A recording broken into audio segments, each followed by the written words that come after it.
बिस्मिल्लाहिर्रहमानिर्रहीम। अस्सलामुअलैकुम वरहमतुल्लाहि वबरकातुहू। कैसे हैं मैं यूट्यूब फैमिली, उम्मीद करती हूँ आप सब खैरियत से होंगे। मैं आपकी बायोलॉजी टीचर आज आपको 10th क्लास की बायोलॉजी से स्टार्ट कराऊंगी, जिसमें हम लेक्चर 2 से स्टार्ट करेंगे। चैप्टर नंबर 10 है। वैसे तो ये फर्स्ट चैप्टर है, लेकिन 10th क्लास का ये इसको 10 चैप्टर कहा जाता है, क्योंकि हमारे 9th क्लास के फर्स्ट 9 चैप्टर्स थे, उसके बाद 10 चैप्टर से स्टार्ट होता है।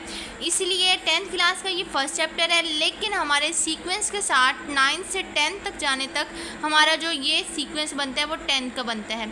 उसके बाद हमारा जो हमने पहले जो पिछले लेक्चर में पढ़ा था, इस चैप्टर के अंदर हमने गैसेस एक्सचेंज के बारे में पढ़ा था कि गैसेस एक्सचेंज कैसे होती हैं, प्लांट्स के अंदर गैसेस एक्सचेंज कैसे होती हैं, हमारे अंदर जो प्लांट्स के अंदर रेस्पिरेशन होती है वो कैसे होती है, फोटोसिंथेसिस कैसे होती है, ऑक्सीजन कैसे अंदर जाती है, कार्बन डाइऑक्साइड बाहर निकलती है। ये सब कुछ जो है हमने गैसेस एक्सचेंज के बारे में पढ़ा था, गैसेस एक्सचेंज के अंदर पढ़ा था।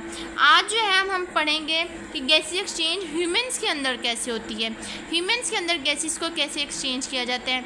वैसे ह्यूमन्स का, प्लांट्स का, एनिमल्स का, सबका गैसेस एक्सचेंज करना एक ही तरह का होता है कि ये ऑक्सीजन अंदर लेके जाते हैं, कार्बन डाइऑक्साइड रिलीज़ करते हैं। तो ह्यूमन्स के अंदर भी ऐसे ही होते हैं, लेकिन ह्यूमन्स के अंदर बहुत सारे प्रोसेस से गुजर के फिर जो है ना हमारी गैसेस एक्सचेंज होती है। और प्लांट्स के अंदर सिंपल ही गैसेस एक्सचेंज होती है, लेकिन ह्यूमन्स के अंदर ज़रा थोड़ा सा कॉम्प्लिकेटेड प्रोसेस है।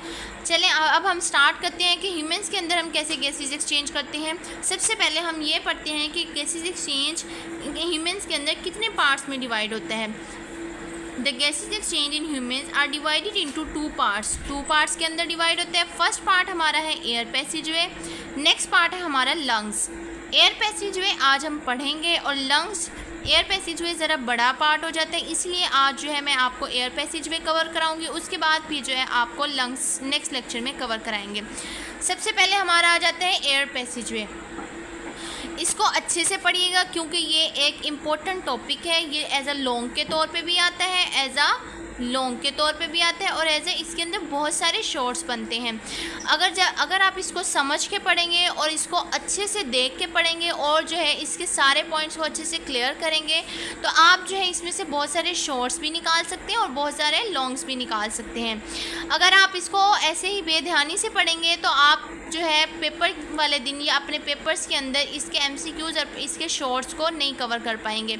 इसीलिए मेरे साथ मिल के पढ़िएगा और अच्छे से इसको समझने की कोशिश कीजिएगा। और जो चीज़ आपको समझ में ना आए आप प्लीज़ मुझे कमेंट बॉक्स में लाजमी बताइएगा, ताकि मैं आपको और ज़्यादा अच्छे से समझाने की कोशिश करूं, और जो चीज़ आपको समझ में नहीं आ रही आपको और ज़्यादा अच्छे से बताने की कोशिश करूं।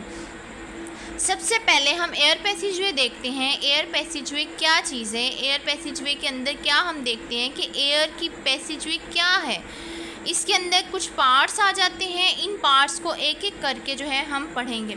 सबसे पहले आ जाता है नॉस्ट्रिल्स। नॉस्ट्रिल से सबसे पहले हमारा जो है ना एयर जाती है, फिर नॉस्ट्रिल सबसे पहले एयर हमारी जाती है किसके अंदर, नॉस्ट्रिल के अंदर। नॉस्ट्रिल्स किसे कहते हैं, नथने कहते हैं। जैसे हम अपने नाक के ये जो सुराख होते हैं तो इनको क्या कहते हैं, नथने कहते हैं, यानी नॉस्ट्रिल्स। ये नेक्स्ट जाती है फेरिंग्स के अंदर, उसके बाद ये जाती है लेरिंग्स के अंदर, उसके बाद ये जाती है ट्रेकिया के अंदर, उसके बाद ब्रोंकाई के अंदर, उसके बाद एल्वेओलर डक्ट के अंदर, और लास्ट में जाती है एल्वोलाई के अंदर। ये हमारा था, ये यहाँ तक हमारा एयर पैसेजवे का जस्ट एक ओवरव्यू था। अब हम इसको पढ़ेंगे एक एक करके कि इस असल में ये चीज़ें हैं क्या। सबसे पहले हमारा आ जाता है नॉस्ट्रिल्स। नॉस्ट्रिल क्या है, ओपनिंग ऑफ नोज 2 in 1। मतलब हमारी जो नोज़ है वो 2 तरह की, मतलब वो उसके 2 सुराख हैं, 2 in 1। मतलब नोज़ एक है लेकिन उसके सुराख कितने हैं, वो 2 हैं, तो 2 in 1। और ओपनिंग ऑफ नोज़, हमारी जो नोज़ है उसके जो सुराख हैं उसको क्या कहते हैं, हम नोस्ट्रिल्स कहते हैं। नोस्ट्रिल के अंदर नेसल कैविटी होती है और नोस्ट्रिल से आगे हम जाते हैं नेज़ल कैविटी के अंदर। अब नेज़ल कैविटी क्या है, द स्पेस ऑफ नोज़। हमारी जो नोज़ के अंदर स्पेस है, जगह है जिसके अंदर हेयर्स हैं, तो वो क्या है, हमारी नेज़ल्स कैविटी है। Has 2 portions which is divided by wall. Wall के ज़रिए जो है इसके 2 पोर्शंस, ये दोनों पोर्शंस जो है वो किसके अंदर डिवाइड हुए हैं, वॉल के अंदर डिवाइड हुए हैं। मतलब जो नेज़ल कैविटी है, हमारी जो नाक है, हमारी जो नोज़ है, ऐसे बनी हुई है नोज़। तो इसका जो ये पार्ट है और एक ये पार्ट, ये दो इसके क्या बन गए, सुराख बन गए, इसके दो बॉक्सेस या फिर पोर्स बन गए। अब जो है इसकी एक साइड ये और एक साइड ये क्या थे, 2 in 1 बन गए। और उसके बाद इसके अंदर जो ये स्पेस है हमारे अंदर, हमारी नोज़ के अंदर, वो स्पेस क्या है, वो हमारी नेज़ल कैविटी कहलाती है। और इसके जो ये दोनों पोर्शंस हैं वो किसके अंदर डिवाइड होते हैं, वॉल्स के अंदर डिवाइड होते हैं। उसके बाद हमारा आ जाता है कि जो हमारी वॉल्स हैं, हमारी जो स्पेस है नेज़ल कैविटी की, वो किससे मिलकर बनी है, वो हेयर से और म्यूकस से। हेयर तो आपको पता है कि क्या होते हैं, बालों को कहते हैं। म्यूकस किसे कहते हैं, म्यूकस क्या है, एक लिक्विड टाइप चीज़ होती है जो कि हमारे बाहर, हमारे जो इन्वायरमेंट है, इन्वायरमेंट के अंदर से जो हवा, जो डस्ट पार्टिकल्स आते हैं वो हमारी नोज़ के अंदर आके अटैच हो जाते हैं, हमारे हेयर्स के साथ अटैच हो जाते हैं और फिर वो क्या बना देते हैं, वो एक म्यूकस बना देते हैं। तो जिसको हम डस्ट पार्टिकल भी कहते हैं, जिसको हम बाद में रिमूव भी करते हैं। Filter of dust particles warm the incoming air. और फिर जो हमारे डस्ट पार्टिकल्स हैं, वार्म द इनकमिंग एयर, मतलब हमारी जो एयर है, हमारी जो बाहर की एयर है, हमारी जो इन्वायरमेंट की एयर है, उसको फ़िल्टर करने के लिए जो है हमारी warm the incoming air, air को जो है ये वार्म करते हैं और हमारे डस्ट पार्टिकल को फ़िल्टर कर देते हैं, जो कि एयर से हमारे नाक के अंदर आती है। उसके बाद जो है ये एयर किसके अंदर इंटर होती है, फेरिंग्स के अंदर इंटर होती है। अब फेरिंग्स क्या है, हमारी ये देखें यहाँ पे मैंने बनाया हुआ है कि हमारे एक होती है खुराक की नाली और एक होती है हमारी सांस लेने की नाली, ठीक है। और ये जो हमारी खुराक की एक नाली होती है और ये हमारी सांस लेने की नाली, सबसे पहले जो ऊपर आती है वो फेरिंग्स की आती है और फिर नीचे आती है लेरिंग्स की, ठीक है। तो मस्कुलर पैसेज है ये, मतलब मसल्स इसके अंदर होते हैं, ये मस्कुलर पैसेज है। और common for both food and hair air, मतलब ये कॉमन है हमारी, इसी के अंदर से फ्रूट भी आती है और इसी के अंदर से एयर भी आती है। लेकिन जब हमारी फूड आती है यहाँ से, तो यहाँ से जो हमारी एयर वाला होता है ना, ये एयर वाली नाली होती है, एयर वाली ट्यूब होती है, वो बंद हो जाती है, यहाँ से उसके बंद हो जाता है। उसके बाद जब हमारी एयर आती है तो हमारी जो फूड वाली नाली है वो बंद हो जाती है। मतलब यहाँ से पहले यहाँ से बंद होती है तो यहाँ से एयर गुजर जाती है, जब यहाँ पे आती है तो यहाँ से बंद हो जाती है तो यहाँ से फूड गुजर जाती है। इसको क्या कहते हैं, ये बोथ फूड और एयर के लिए कॉमन है। अब ग्लोटिस क्या है, उसके बाद ये ग्लोटिस हमने जो यहाँ पे पढ़ा कि ये बंद करने वाला, जो यहाँ पे ओपनिंग, ये बंद करने वाले सुराख होते हैं या फिर इसके ऊपर जो एक ढक्कन सा आ जाता है, एक ऊपर ढक्कन आता है, तो इसको हम क्या कहते हैं, ग्लोटिस कहते हैं। जैसे कि यहाँ पे देखो, narrow opening at the floor of the pharynx which lead to the larynx, मतलब यहाँ पे जो छोटी सी ओपनिंग है, छोटी सी ये वाली ओपनिंग है, इसको क्या कहते हैं, इसको क्या कहते हैं, ग्लोटिस कहते हैं। ये क्या करते हैं, ये उसके बाद जो है लेरिंग्स के अंदर, पहले फेरिंग्स के अंदर आता है, उसके बाद ये लेरिंग्स के अंदर जाता है। तो एपिग्लोटिस क्या है, जो इसका पूरा ओवरऑल, इसका जो सरफेस होती है, इसकी पूरी ओवरऑल जो वो होता है, फ्लैप होता है, तो उसको क्या कहते हैं, एपिग्लोटिस कहते हैं। ग्लोटिस हमने ये पढ़ा, ये वाली जो बंद करने वाली जगह होती है या फिर ये वाला जो छोटा सी नैरो ओपनिंग होती है, इसको ग्लोटिस कहते हैं। अब जो इसका पूरा ओवरऑल फ्लैप है वो क्या कहलाता है, एपिग्लोटिस कहलाता है। इसी तरह हमने जैसे देखें, glottis is a guarded by a flap of tissues, flap of tissues से जो है ना ग्लोटिस को गार्डेड किया जाता है। अब आगे हमारा आ जाता है लेरिंग्स, ट्रेकियाई और ब्रोंकियाई। मतलब हमने पहले पढ़ा कि जो हमारी एयर है फेरिंग्स से ग्लोटिस, हमारी पीछे से आती है फेरिंग्स के अंदर, फेरिंग्स से फिर ग्लोटिस की एक जो नैरो ओपनिंग होती है। अब जो है फेरिंग्स से आगे हमारी जो है, यहाँ देखें हमने यहाँ पढ़ा लेरिंग्स के अंदर जाएगी। तो लेरिंग्स क्या है, लेरिंग्स जो है वो किससे मिलकर बना है, कार्टिलेज से मिलकर बना है। और उसके बाद ये क्या है, ये फेरिंग्स और ट्रेकियाई के दरमियान में मौजूद होता है।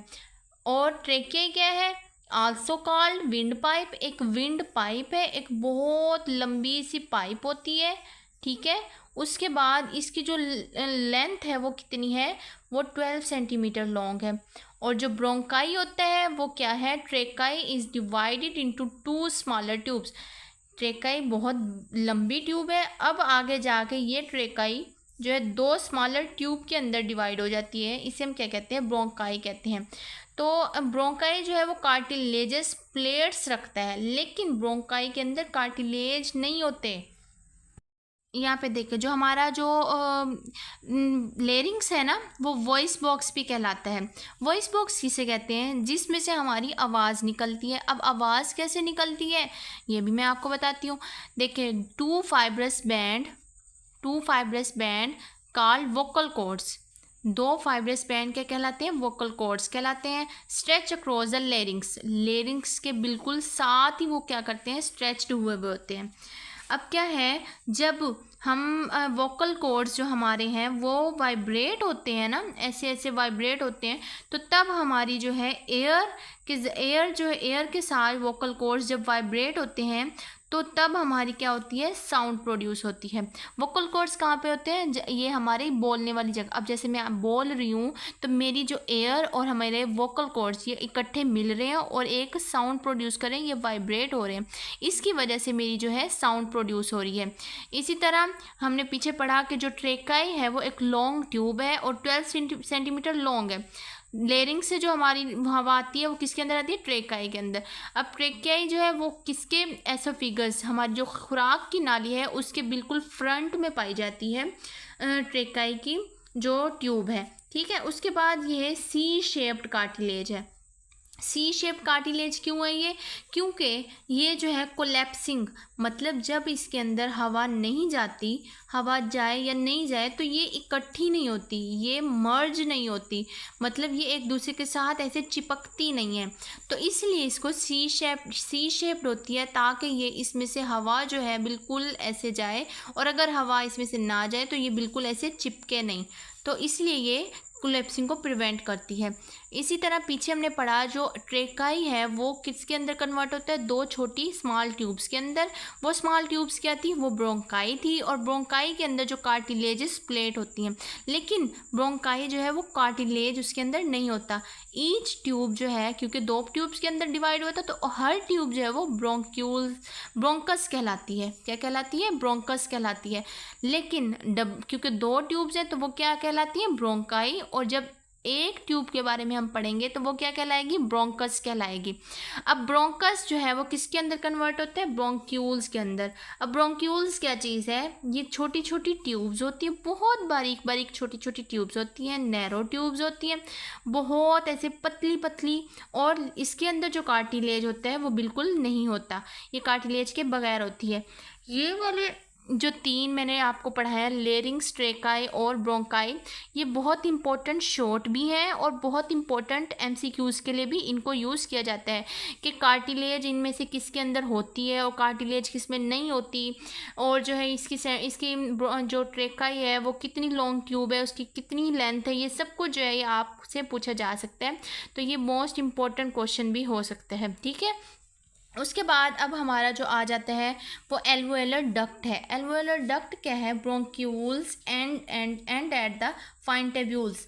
अब जो हमारा ब्रोंक्यूल्स है, ये वाला ब्रोंक्यूल्स सबसे पहले लेरिंग से ट्रेकाई से किसके अंदर, ब्रोंक्यूल्स अब किसके अंदर कन्वर्ट होगा, एल्वोलर डक्ट के अंदर।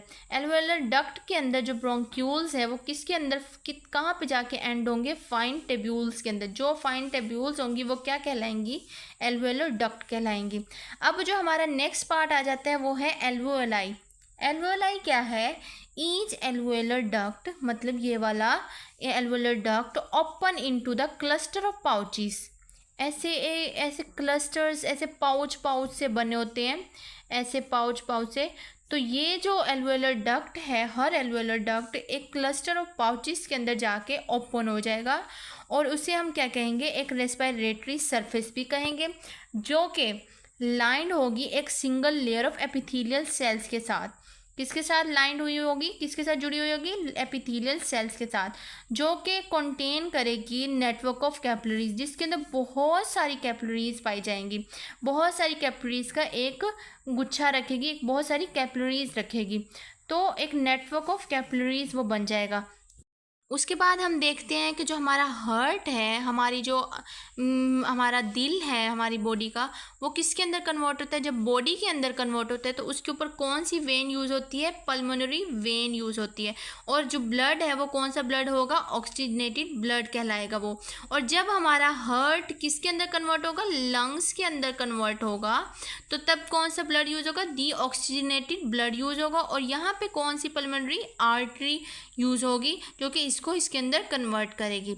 आज का हमारा जो टॉपिक था वो यहीं तक एंड होते हैं। नेक्स्ट मिलते हैं हम अपने नेक्स्ट लेक्चर की तरफ, जो कि इसी हमारे गैसेज एक्सचेंज इन ह्यूमंस के अंदर जो नेक्स्ट पार्ट था वो लंग्स का था, क्योंकि हमने आज पढ़ा है एयर पैसेज वे। नेक्स्ट पढ़ेंगे हम लंग्स, और उसके बाद उसके अंदर मैं आपको नेक्स्ट सारा समझाऊंगी। इसमें आपको जो समझ नहीं आया वो आप मुझसे लाजमी पूछेगा और कमेंट बॉक्स में लाजमी मुझे मैसेज कीजिएगा, ताकि मैं आपको और ज़्यादा अच्छे तरीके से समझाने की कोशिश कर सकूँ।